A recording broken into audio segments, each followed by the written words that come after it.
What's up guys, welcome to a video from Wacky Engineering, and in today's video we are going to be crushing some cans with an automated can crusher.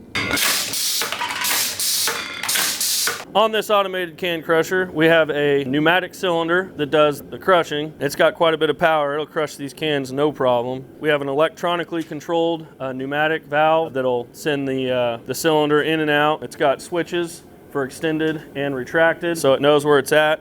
It has a PLC. We're using Allen Bradley's Micrologix 1000. Bought that on eBay for like 50 bucks. It used to run an amusement ride. That's kind of cool. That's what we're using. Essentially, we have inputs coming into it, and these inputs are different things like the limit switches or some of these buttons over here. Those are going to be the different inputs coming in. And then we have certain outputs wired in out here. A couple of them go to these relays. The relays turn the coils on this pneumatic valve.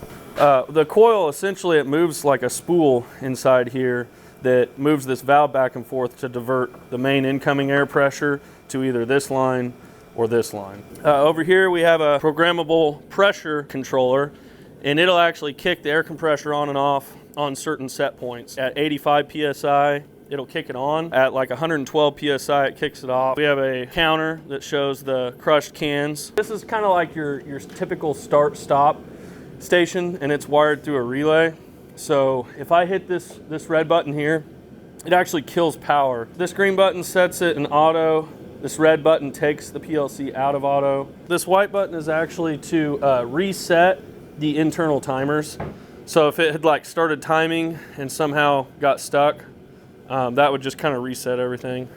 We have these sensors here. These are proximity sensors, and they sense when a can is in the chamber. Those two blue circles right there? Yep, those are sensors. You could even get down low and see them from the bottom, if it'll get low enough. Here and here. Theoretically, if I were to stick my hand in here and touch those, it should not go off, but for safety reasons, we probably won't try that, but we could stick something that's not. Let's see what it does. Yep.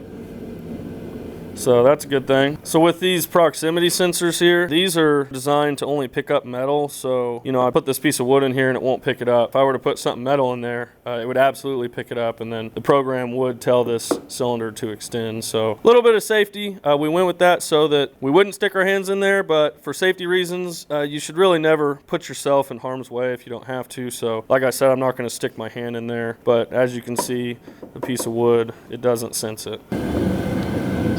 Power there.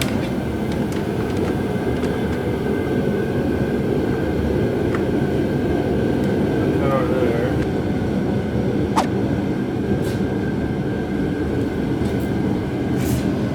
Why don't we go ahead and crush a can and just see what that looks like. We'll crush one, and here's us showing how it senses metal. Put that in there, and there it cycles. All right, let's run this through a cycle.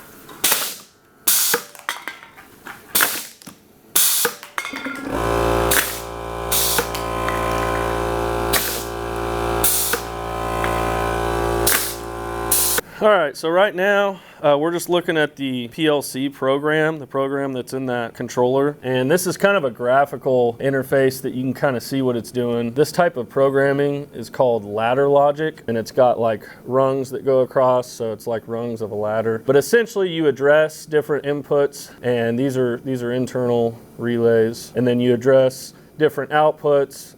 We got like a timer right here. You make up your program, you program it, and then we can go online with that controller with this special cable that we got over here, and then we can download it to the controller, which it's already been downloaded. We're probably going to make some little changes to it here in a few minutes, so we'll hook it up and get into that.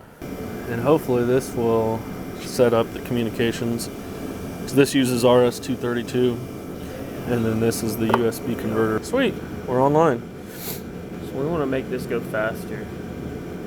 Is that what we want to do? I think we want to make it go faster. Okay.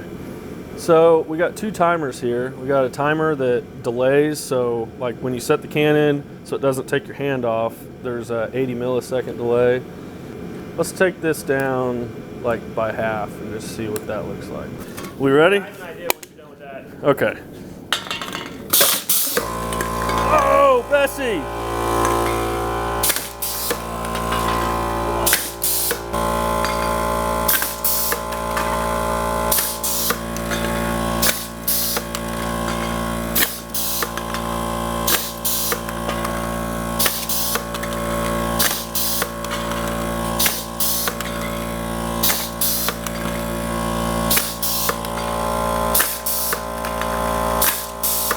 Okay, do you think we should try to make this a little bit faster yet? Yeah, do it. Yep. Go.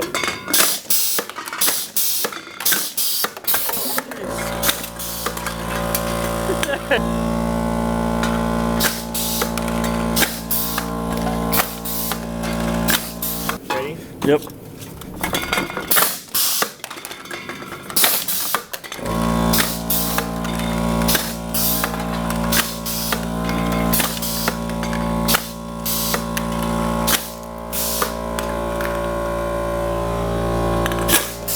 Be sure to hit that subscribe button so you can see more videos like this. Support the channel. Electric bill too high?